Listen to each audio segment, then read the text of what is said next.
Welcome to the Big Ideas Show. Today I have the brand new Plan with Care team. We have Nathan Harris and Chris Gage. Welcome along. Thank you. Thank you. So today we are talking about the kind of really new and unique business idea that you guys came up with after an 8 a.m. trip to the pub, right? Yeah. Yeah, that's about it. Yep. Okay, that's enough. I think that we need to tease the people to stay tuned. We'll be talking about it after these titles.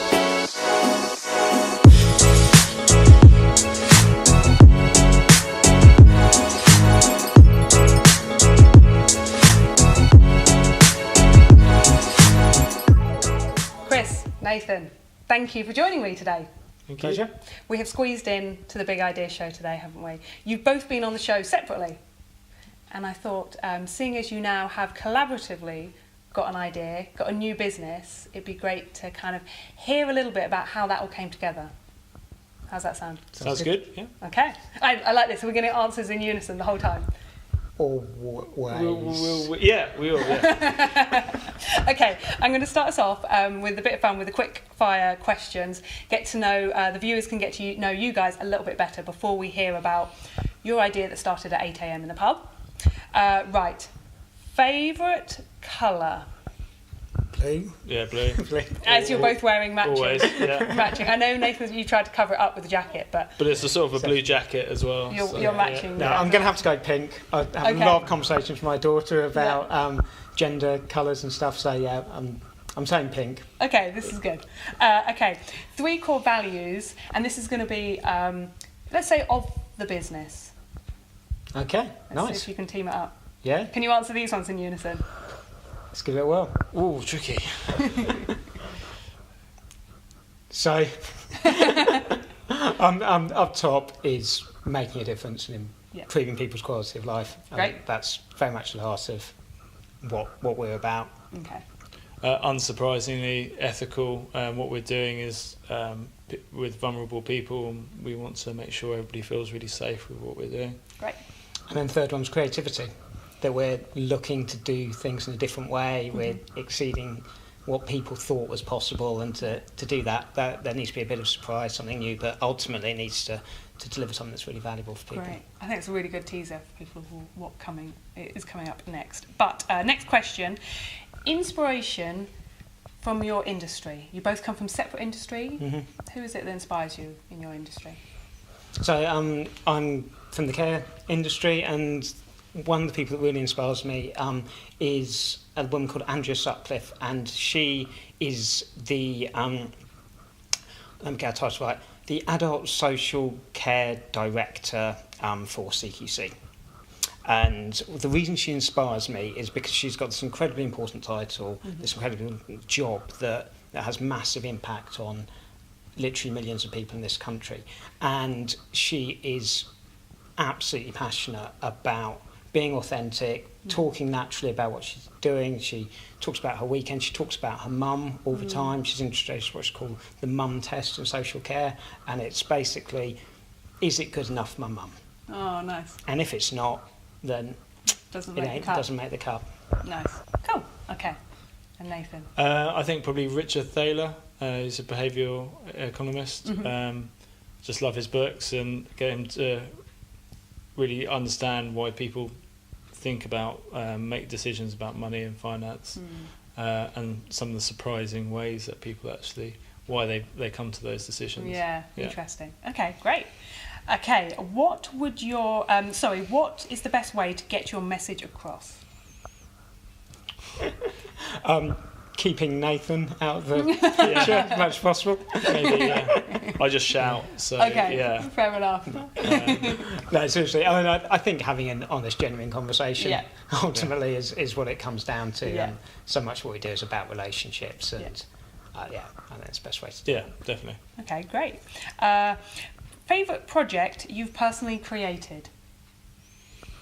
I think something we've done with our new company's Plan with Care is created a report called Planning of the Future Report, and it's been an evolution over time. It's at the core of what we do is a sort of initial assessment of summer, and I found that's been really rewarding because actually as we've progressed and got the feedback on it, we found one of the clients we did it with, their daughter said basically I'd never read anything on the phone, and she spent 20 odd minutes reading our report on her iPhone, because she found it connected to what a lot of the things that she thought about her mum.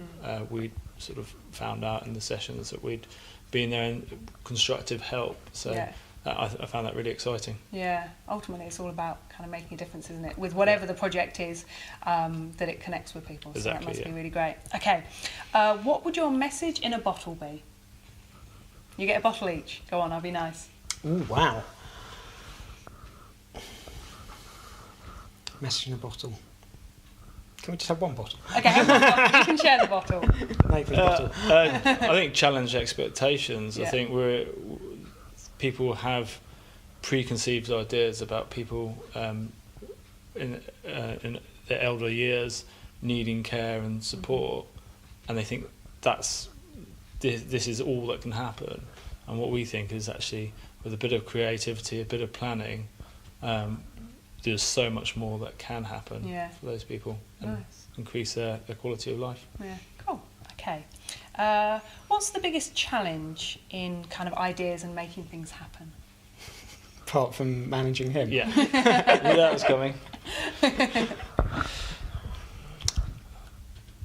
And it's an interesting one. I think it's often understanding other people's position. That's always the challenge. You always sit in your own perception, don't you?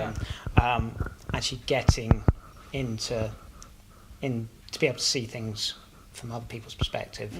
That's the big challenge. I think it's kind of one of the nice things about us working together is that we've come from quite different sectors, and so we do have quite different perspectives on things, but obviously also talk out and go and talk to our customers and find out from them as well, and that is an ongoing process. So kind of like Nathan says, getting the feedback that this is hitting the spot's really pleasing, but it's been a very long iterative cycle, and we've working with some great people who've been in the industry a long time as well. So in a way we've all been talking to the customer for a decade or so to get to this point, but that's the biggest challenge, I think. Okay, great. And a final quick-fire question: how do you spark ideas and action? I bring post-it notes in. That's my core approach. Nice. Chris has basically stolen his daughter Annie's pencil box, and it's just got loads of post-it notes, and we all get a little pile of post-it notes, and then we're allowed to write down what we think, and we put them up. I often have mine taken down and written properly, so they're actually legible, but it's and then we take a big photo of it, and that helps us sort of look at the process and make it evolve it over time. Nice. Some other time I'll give you a chat about the 50 years of research that's gone into the creative problem solving process that we use. But nice, a whole nother story. Okay, good stuff. Right, that is our quickfire questions done. Now we've teased them long enough, haven't we? About what was the idea then that you came up with at 8 a.m. in the pub, and where is it now? Because you've come on talking about, we talked about your TED Talk, didn't we? But about vision and finding your vision and particularly around what you do.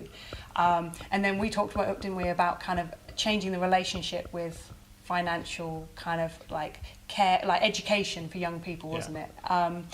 So how the hell did you guys end up working together? Go on, tell us the story. So I think we met about 10 years ago when Chris, being a DFL, was being his social butterfly and meeting new people. So we met through a friend of a mutual friend, and just about managed to get on. Yeah, I don't think, Chris didn't think very much of me when he first met me, but it's consistent. I love that though. That flash forward 10 years. Did you ever imagine you'd be kind of have created what you have and working together? No. And I think if we met a few years earlier, we probably wouldn't even have talked to each other, funny, because we kind of came from such different backgrounds. I was doing kind of social justice work, and Nathan was learning finance. Yeah. So coming from very different sides, and but over time, shared love of rugby, pretty much all sports, has meant over time playing squash together and things like that. Despite Chris having a really dodgy shoulder which keeps on popping out, he still smashes me at squash all the time. I was going to ask who wins. Yeah, it's always me. Unless I run you into a wall. Yeah, that's possible. Yeah. Quote right there. How to make a a successful business. Make sure one of you runs each other into the wall when you I'm play squash. too scared of his wife to hurt him. Okay, sorry, I digress. We do digress, don't we? But over the years, we've kind of leaned into each other's worlds quite a lot, and had a number of conversations about the challenges and frustrations in both of our sectors. And as you kind of know from your chat with Nathan about the work with younger people, one of the things I hadn't realised is how fundamental the right kind of advice can be in people's life chances and their opportunities, and that is particularly true for people that getting towards the end of their lives and kind of living in later life.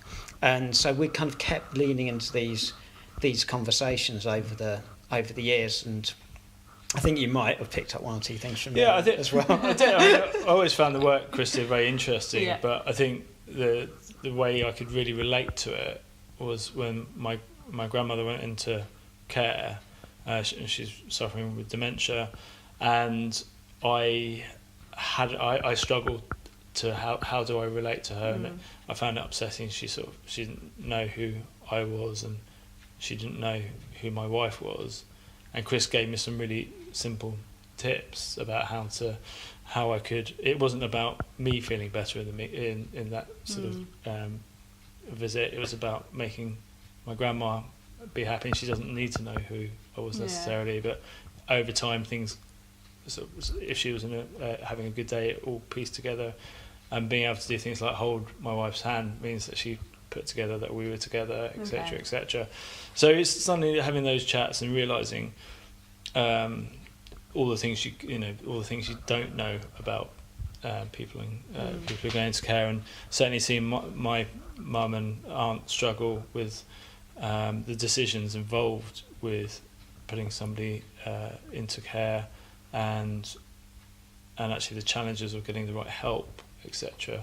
And I think this was kind of the heart of the conversation that we were having, was that we know that people can live really well with dementia or other conditions, and it is all about what is put around them, what the environment's like, what the emotional support's like, what the financial situation is for them.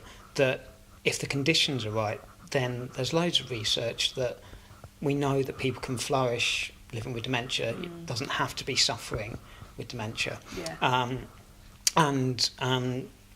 And that was the kind of problem, in a sense, that we came to both be trying to solve, is how to get all this place, all these different pieces in place for people. Because I think one of the things is you need to get the finance sorted, but there's no point having the finance sorted if you don't know what you should be spending the money on, and the two sort of go hand in hand. But finance is very emotive, and there are always stories about people getting bad advice, and there's relatives who are looking after that individual will always be hesitant to get advice. So we thought, what's the least impact but most useful way we can build a sort of a matrix of all these different inputs that need to be thought of, so we can empower somebody to go, actually now I've got a good understanding of what is possible and what isn't possible, and how I can make a plan going forward.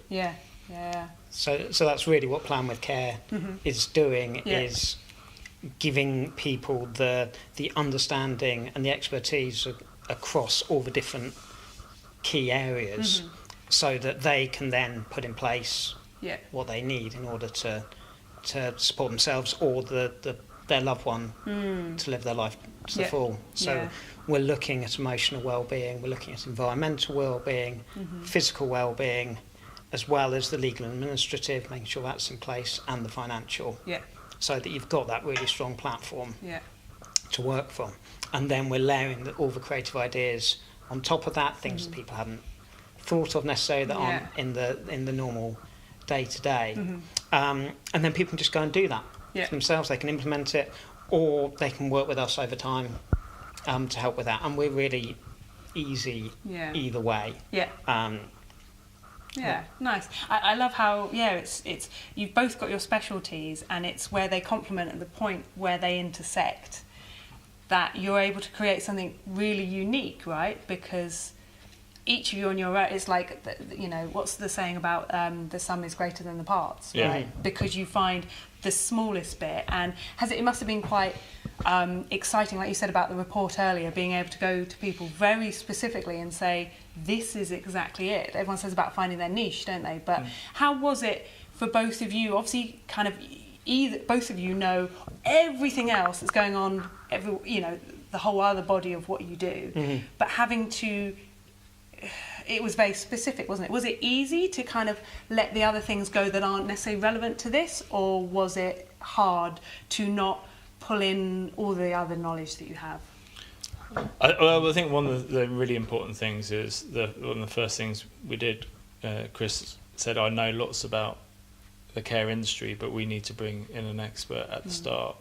And we got a care consultant to help us build this process. And Elise, who came to work with us on this project, allowed us to, she had so much knowledge, so much experience in it, that we were able to put our parts in, and she was able to give us a really good base to build it off. Because her expertise is working with individuals, which is the real strength of it. Because mine is much more organisational within the care sector, and so for me it's always been straightforward, because it's just what's going to be of most service to that individual and their family, or whoever's kind of got responsibility for their well-being, and everything's just fed into that. Nice. Okay, that's really cool.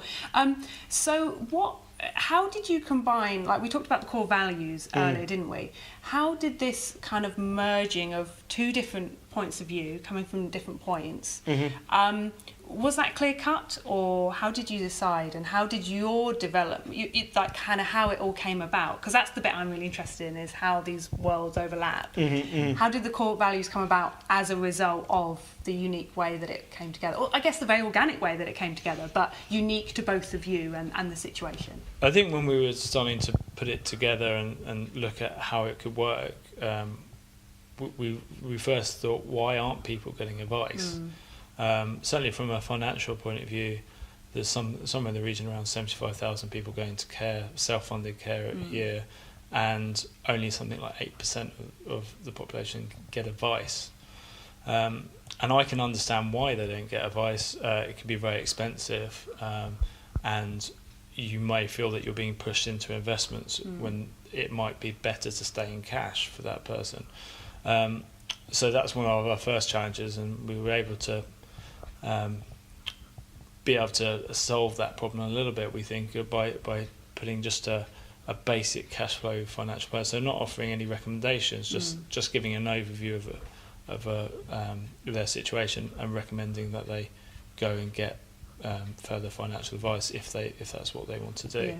So that challenge we could meet, and it's just then having those conversations with people about how they approach putting someone in care. And I think one of the things that I learned a lot from just sitting in these meetings is they'd be like, oh, we're gonna use this bit of technology or this idea here, and I'd be like, what's that then? And I came from the same preconception, and most people have, is if you go into care home, your options are limited. And then I've realised actually there's huge amounts of things that can be done. You just need to have that structuring and have a bit of creativity around the ideas and the necessary finance to fund those ideas. But when you're spending 50,000 on a care home, which some people unfortunately have to, spending an extra few thousand to improve the quality of life potentially dramatically, and seems quite a sensible approach. Yeah, definitely. So going to the values, kind of Nathan's openness to creativity has kind of been a key thing. Not many people in his sector would necessarily put that kind of near the top of their list of kind of personal values, and it's one of the things such a pain to work with, is keeps going off into different spaces, but it means that that's kind of what's happened in a way. We've kind of thrown ideas at each other within a shared value space where we're both trying to make a difference, where we want to improve things for people. That's been the grounding for our conversation, and then all these different ideas are spat out, and it kind of just so happened that the one that kind of came out and stuck was this one at 8 o'clock in the morning. I was watching the rugby in New Zealand, and it might have been the one on the squash court the month before, or maybe it had taken longer, and I think that's kind of one of the interesting things about how this has developed, is it's that we've just been leaning into each other with a shared value base. Yeah, that's nice. And it's emerged. Yeah, nice how you say as well, a space of shared values in which you can both throw ideas in, knowing that a lot of them won't stick, but when the right one does, and I guess because you've got that friendship as well, you've got that time to let things sit in and just talk more casually, right? So ideas don't necessarily have to be forced. I remember straight after the game, Chris going, actually, I think you've got something there. I feel we should sit down and invest some time into exploring how we could solve some of these problems about why people aren't getting advice, and from that the whole system was born. Nice. So we've heard your story to date. What's next? Where is Plan for Care going? So hopefully everywhere. So we're in a place now where the process is set up. We've had really successful pilots. So we've got a small number of clients that are now working with us on an ongoing basis. Some that we've done some initial work with, and they've been really delighted with, and now they're off going and implementing for themselves. And it's really about growing what we're doing, getting out to more people, having more impact over the next little while. And then from that, I think we're going to start looking at how we can make more of a systematic difference as well. And we'll always keep doing the work with the individuals. Yeah. But it's also how can we shift how things work. Definitely, yeah. Always going back to, like you said, those core values of how can we make a difference within this space, and this is one expression of it, right? But exactly. Who knows how many more there could be to make a difference, make an impact. So awesome, great stuff. So how can people find out about you guys, what you're up to, if they want more information? So the website's www.planwithcare.co.uk, and we're on Twitter @planwithcare. Brilliant. Guys, it's been wonderful hearing from you. I look forward to hearing kind of what comes next, get you on separately, and then it comes to this. So who knows, next time maybe we'll have a whole both of our families together. Who knows what we could have created. So thank you very much. Cheers. Thanks, Ian. Bye.